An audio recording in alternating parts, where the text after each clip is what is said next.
తెలంగాణలో సంచలనం సృష్టించిన ఫోన్ ట్యాపింగ్ కేసులో కీలక పరిణామం చోటు చేసుకుంది. బీఆర్ఎస్ నేత మాజీ మంత్రి హరీష్ రావుకు సిట్ నోటీసులు జారీ చేసింది.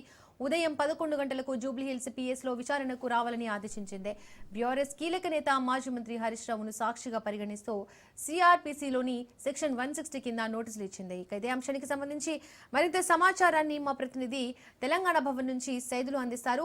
సైదులు, ఈరోజు సిట్ నోటీసులు జారీ చేయడం జరిగింది. హరీష్ రావుకు ఉదయం 11 గంటలకు సిట్ విచారణకు హాజరు కావాలని. దీనికి సంబంధించి హరీష్ రావు సైడ్ నుంచి ఏమైనా ప్రకటన వెలువడిందా విచారణకు వస్తున్నట్లుగా? ఎస్ దీపిక, మరి కాసేపట్లో తెలంగాణ భవన్కి రానున్నారు మాజీ మంత్రి హరీష్ రావు. ఆయనతో పాటుగా BRS working president KTR, BRS పార్టీకి చెందినటువంటి ఎమ్మెల్యేలందరూ కూడా తెలంగాణ భవన్కి మరి కాసేపట్లో వస్తారు. అయితే కోకాపేట నివాసం నుంచి 8:30 మాజీ మంత్రి హరీష్ రావు బయలుదేరతారని మనకి సమాచారం అందుతుంది.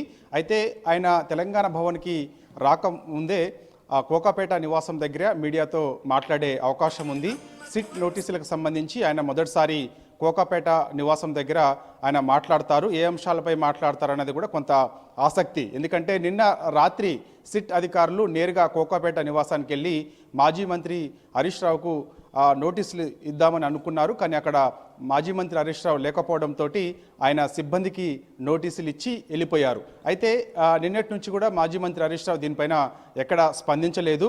నోటీసులు ఇవ్వడాన్ని బీఆర్ఎస్ పార్టీకి చెందినటువంటి నాయకులందరూ కూడా తీవ్రంగా ఖండించారు. వర్కింగ్ ప్రెసిడెంట్ కేటీఆర్ ఖండించారు. మాజీ మంత్రులు సింగిరెడ్డి నిరంజన్ రెడ్డి, మాజీ మంత్రి జగదీశ్వర్ రెడ్డి, ప్రశాంత్ రెడ్డి, మిగిలిన బీఆర్ఎస్ పార్టీ నాయకులందరూ కూడా మాజీ మంత్రి హరీష్ రావుకు నోటీసులు ఇవ్వడాన్ని తీవ్రంగా వాళ్ళు ఖండించారు. అయితే మాజీ మంత్రి హరీష్ రావు నోటీసులు ఇచ్చిన తర్వాత మొదటిసారి ఆయన మీడియాతో మాట్లాడే అవకాశం ఉంది. కాబట్టి మరి కాసేపట్లో ఆయన కోకాపేట నివాసంలో మీడియాతో ఆయన మాట్లాడతారు. అక్కడ నుంచి మాట్లాడిన తర్వాత నేరుగా తెలంగాణ భవన్కు వస్తారు. తెలంగాణ భవన్లో కేటీఆర్ తోటి హరీష్ రావు భేటీ అవుతారు. ఎమ్మెల్యేలందరూ కూడా ఉంటారు. దాదాపుగా గంట పాటు కేటీఆర్తో హరీష్ రావు భేటీ అయ్యే అవకాశం ఉంది. తర్వాత ఆయన నేరుగా 10:30 ఎందుకంటే 11 గంటలకి ఎగ్జాక్ట్గా మనకి జూబ్లీహిల్స్ పోలీస్ స్టేషన్కి రావాలని ఆ యొక్క నోటీసుల్లో పేర్కొన్నారు. కాబట్టి అందుకు ఆయన తెలంగాణ భవన్ నుంచి నేరుగా 10:30 ఎందుకంటే మనకి 20 నిమిషాల సమయంలోనే తెలంగాణ భవన్ బంజారాహిల్స్ నుంచి జూబ్లీహిల్స్ పోలీస్ స్టేషన్కి వెళ్ళే అవకాశం ఉంటుంది. కాబట్టి ఆయన తెలంగాణ భవన్ నుంచి 10:30 బయలుదేరి నేరుగా 11 గంటలకు జూబ్లీహిల్స్ పోలీస్ స్టేషన్ ముందుకు సిట్ అధికారుల ముందు విచారణకి హాజరవుతారు. అయితే ఏ అంశాలు హరీష్ రావుని అడుగుతారు, అసలు ఎందుకు ఈ యొక్క కేసు నమోదైంది ఏంటి అనేది కూడా మనకి తర్వాత తెలిసే అవకాశం అయితే ఉంది.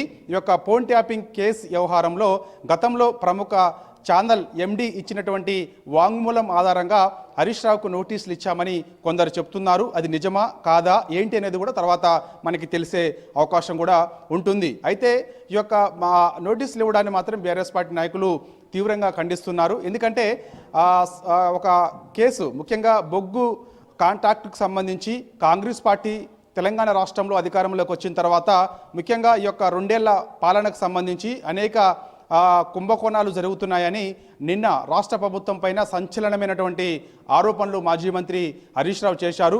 ఎందుకంటే గత 2 ఏళ్ల నుంచి అనేక కుంభకోణాలకు రాష్ట్ర ప్రభుత్వం పాల్పడుతుంది, అనేక అక్రమాలు చేస్తూ వస్తుందని కూడా ఆయన చెప్పారు. దాంతోపాటుగా ఈ యొక్క బొగ్గు టెండర్కి సంబంధించి, ఎందుకంటే బొగ్గు టెండర్కి సంబంధించి వివిధ కథనాలు మనకి మాధ్యమాల్లో వస్తూ ఉన్నాయి. సో అందుకు అసలు ఇక బొగ్గు టెండరు ముఖ్యమంత్రి రేవంత్ రెడ్డి బావమరిదికి కట్టబెట్టేందుకు ప్రయత్నం చేస్తున్నారు. కాబట్టే ఈ యొక్క కథనాలు మాధ్యమాల్లో వస్తున్నాయని చెప్పేసి సంచలనమైనటువంటి ఆరోపణలు చేయడం జరిగింది. కాబట్టి ఈ యొక్క సైట్ విజిట్ చేసే విధానం, అంటే బొగ్గు టెండర్ ఎవరికైతే దక్కుతుందో గతంలో సైట్ విజిట్ చేసే విధానం గతంలో లేదు. కాంగ్రెస్ పార్టీ అధికారంలోకి వచ్చిన తర్వాత ముఖ్యమంత్రి రేవంత్ రెడ్డి బంధువులకు ఈ యొక్క బొగ్గు కాంట్రాక్టు ఇచ్చేందుకు సైట్ విజిట్ చేసే విధానాన్ని కొత్తగా రేవంత్ రెడ్డి తీసుకొచ్చిన తర్వాత ఈ యొక్క రేవంత్ రెడ్డి బావమర్దికి నేరుగా సైట్ విజిట్ చేసి సర్టిఫికేట్ ఇచ్చిన తర్వాత నేరుగా వాళ్ళు వెళ్ళి అక్కడ విజిట్ చేశారు. సో ఇవన్నిటిని కూడా ప్రజలు గమనిస్తూ ఉన్నారు. గతంలో లేనటువంటి నియమ నిబంధనలు కాంగ్రెస్ పార్టీ అధికారంలోకి వచ్చిన తర్వాత ఎందుకు తెచ్చారనేది కూడా ప్రధానమైన ఆరోపణ అని చెప్పేసి కూడా ఆయన సంచలనమైనటువంటి ఆరోపణలు చేశారు. కాబట్టి రేవంత్ రెడ్డి భావమరిది సుజన్ రెడ్డికి ఈ యొక్క బొగ్గు కాంట్రాక్టు ఇప్పించేందుకు సిద్ధమయ్యారు. కాబట్టి ఈ కుంభకోణమే కాదు, అనేక కుంభకోణాలకు పాల్పడ్డారు. అమృత్ టెండర్ల విషయంలో కూడా కుంభకోణాలకు పాల్పడ్డారు. సో ఈ విధంగా రాష్ట్ర ప్రభుత్వం ప్రజల సంక్షేమం మర్చిపోయి, ప్రజలకు ఇచ్చినటువంటి హామీలు మర్చిపోయి, ప్రజలకి నెరవేర్స్తామన్నటువంటి హామీలు ఇవ్వలేకపోవడం వల్ల ఈ విధంగా ఎవరిస్తుందని చెప్పేసి కూడా మాజీ మంత్రి హరీష్ రావు చెప్పారు. దాంతో పాటుగా ముఖ్యంగా మనకి సమ్మక్క సారాలమ్మకు సంబంధించినటువంటి టెండర్లు ఏవైతే ఉన్నాయో ఆ టెండర్లకు సంబంధించి ఇటు ఇద్దరు మంత్రుల మధ్య పంచాయతీ నడుస్తుంది. కొండా సురేఖ, అదేవిధంగా పొంగులేటి శ్రీనివాసరెడ్డి, వీళ్ళిద్దరి మధ్య సమ్మక్క సారాలమ్మ టెండర్లు రాకపోవడం వల్ల పంచాయతీ బయటకు వచ్చిందని చెప్పేసి కూడా సంచలనమైనటువంటి ఆరోపణ మాజీ మంత్రి హరీష్ రావు చేయడం జరిగింది. దాంతోపాటుగా సినిమా టికెట్ల రేట్లకు సంబంధించి నాకు తెలియకుండానే, అంటే మంత్రి కోమటిరెడ్డి వెంకటరెడ్డికి తెలియకుండానే సినిమా టికెట్ల రేట్లు పెంచుతున్నారని చెప్పేసి దానికి సంబంధించినటువంటి పెంచిన రేట్ల డబ్బులు పంచాయతీ కూడా ముఖ్యమంత్రికి మా కోమటిరెడ్డి వెంకటరెడ్డి మధ్య జరుగుతుందని చెప్పేసి కూడా సంచలనమైనటువంటి ఆరోపణలు చేశారు. డెక్కన్ సిమెంట్ ఫ్యాక్టరీ, ముఖ్యంగా డెక్కన్ సిమెంట్ ఫ్యాక్టరీ నుంచి డబ్బులు వసూలు చేశారు కొందరు కాంగ్రెస్ పార్టీకి చెందినటువంటి నాయకులు. సో ఆ పంచాయతీ కూడా తెరపైకి వచ్చింది. ఈ విధంగా చూస్తే 2 నెలల్లో మంత్రుల మధ్య, ముఖ్యమంత్రి మధ్య పంచాయతీ నడుస్తూ ఉంది. కాబట్టి ఈ అటువంటి ఆరోపణలు మాజీ మంత్రి హరీష్ రావు చేసిన తర్వాత ఒక దురుద్దేశంతో రాష్ట్ర ప్రభుత్వం ఈ విధంగా వివరిస్తుంది. అందుకు కావాలని ఒక వ్యూహం ప్రకారమే రాష్ట్ర ప్రభుత్వం మాజీ మంత్రి హరీష్ రావుకు నోటీసులు జారీ చేసిందని చెప్పేసి కూడా బీఆర్ఎస్ పార్టీ నాయకులు తీవ్రంగా ఖండిస్తూ వస్తున్నారు.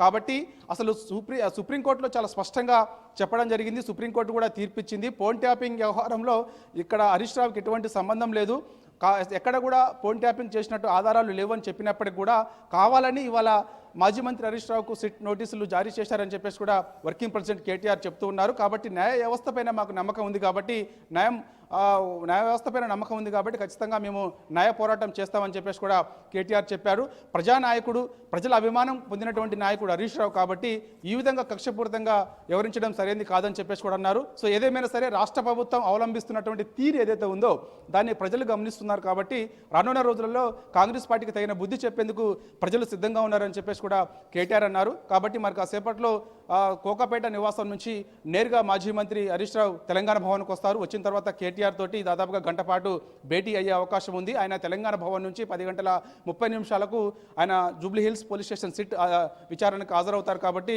ఆయన తెలంగాణ భవన్ నుంచి సిట్ విచారణకు హాజరయ్యే ముందు కూడా మరోసారి మీడియాతో కూడా మాట్లాడే అవకాశం ఉంది. కేటీఆర్ కూడా మీడియాతో మాట్లాడే అవకాశం ఉంది. బీఆర్ఎస్ పార్టీకి చెందినటువంటి మాజీ మంత్రులు, ప్రస్తుతం ఉన్నటువంటి ఎమ్మెల్యేలందరూ కూడా మరి కాసేపట్లో తెలంగాణ భవన్కి రానున్నారు. వచ్చిన తర్వాత వారు కూడా మీడియాతో మాట్లాడే అవకాశం అయితే ఉంది. కాబట్టి సో ఏదేమైనా సరే హరీష్ రావు మాత్రం సిట్ విచారణకు హాజరైన తర్వాత వారు అడిగేటువంటి ప్రశ్నలు ఏందనేది కూడా మనకి విచారణ ముగిసిన తర్వాత హరీష్ రావు మీడియాతో మాట్లాడే అవకాశం ఉంది. కాబట్టి తర్వాత తెలిసే అవకాశం అయితే ఉంది. కాబట్టి ఫోన్ ట్యాపింగ్ కేసుకు సంబంధించి మనకి మొదటిసారి, అంటే గతంలో ఫోన్ ట్యాపింగ్ వ్యవహారంలో మనకి నకిరేకల్ మాజీ ఎమ్మెల్యే చిరుమర్తి లింగయ్య కూడా నోటీసులు ఇచ్చారు. అప్పుడు ఆయన ఇచ్చిన తర్వాత ఆయన కూడా నేరుగా జూబ్లీ హిల్స్ పోలీస్ స్టేషన్కి వెళ్ళి విచారణకి హాజరు కావడం జరిగింది. కాబట్టి తర్వాత ఇప్పుడు రెండో వ్యక్తి మాజీ మంత్రి హరీష్ రావుకి నోటీసులు ఇచ్చారు. కాబట్టి సో మరి కాసేపట్లో హరీష్ రావు కూడా నేరుగా జూబ్లీ హిల్స్ పోలీస్ స్టేషన్కి వెళ్ళి సిట్ అధికారుల ముందు విచారణకి అయితే హాజరవుతారు. సో కానీ ఏదేమైనా సరే సంచలనం సృష్టించినటువంటి ఈ కేసు ఏదైతే ఉందో ఈ కేసుకు సంబంధించి ముఖ్యంగా ఆధారాలు లేనప్పటికీ కూడా కావాలని ఈ యొక్క ప్రతిపక్షాల గొంతు నొక్కేందుకు రాష్ట్ర ప్రభుత్వం ఎవరిస్తుందని చెప్పేసి కూడా తీవ్రమైనటువంటి ఆరోపణలు రాష్ట్ర ప్రభుత్వం పైన వస్తున్నాయి. ఎందుకంటే ఎవరైతే ప్రజల పక్షాన పోరాడుతున్నారో, ఇటు అసెంబ్లీ సాక్షిగా ఇటు ప్రజాక్షేత్రంలో ప్రజల సమస్యలపైన పోరాడుతున్నారో వారి గొంతు నొక్కే ప్రయత్నం రాష్ట్ర ప్రభుత్వం చేస్తుందని పెద్ద ఎత్తున విమర్శలు వస్తున్నాయి. దాంతోపాటుగా ఇక ఈ విధంగా అంటే ఇటు ప్రభుత్వం అవలంబిస్తున్నటువంటి తీరు, ముఖ్యంగా ఇచ్చినటువంటి హామీలు, కాంగ్రెస్ పార్టీ ఇచ్చినటువంటి 6 గ్యారెంటీలు 420 హామీలు అమలు చేయలేకపోవడం వల్ల ప్రతిపక్ష నాయకులపైన కేసులు పెడుతున్నారని చెప్పేసి కూడా బీఆర్ఎస్ పార్టీ నాయకులు చెప్తూ వస్తున్నారు. కాబట్టి దానిలో భాగంగానే రాష్ట్ర ప్రభుత్వం పైన ఏదైనా ఆరోపణ వచ్చినప్పుడు వెంటనే ఈ విధంగా కేసులు పెట్టి ఇబ్బందులకు గురి చేసే ప్రయత్నం చేస్తున్నారు. కాబట్టి సో ఖచ్చితంగా ప్రజలు గమనిస్తున్నారు. కాబట్టి సో ప్రజలు అన్నీ చూస్తూ ఉన్నారు. కాబట్టి రానున్న రోజులలో కాంగ్రెస్ పార్టీకి తగిన బుద్ధి చెప్పేందుకు సిద్ధంగా ఉన్నారని చెప్పేసి కూడా బీఆర్ఎస్ పార్టీ నాయకులు అయితే చెప్తున్నారు. కాబట్టి ఏదేమైనా సరే మరి కాసేపట్లో మాత్రం ఈ కేసు విచారణకు మాత్రం మాజీ మంత్రి హరీష్ రావు సిట్ ముందు విచారణకు హాజరైన తర్వాత సిట్ అడిగే ప్రశ్నలు ప్రతి ప్రశ్నకు కూడా ఆయన సమాధానం చెప్తారని చెప్పేసి కూడా బీఆర్ఎస్ పార్టీ నాయకులు అంటున్నారు. Right Saidulu, thank you.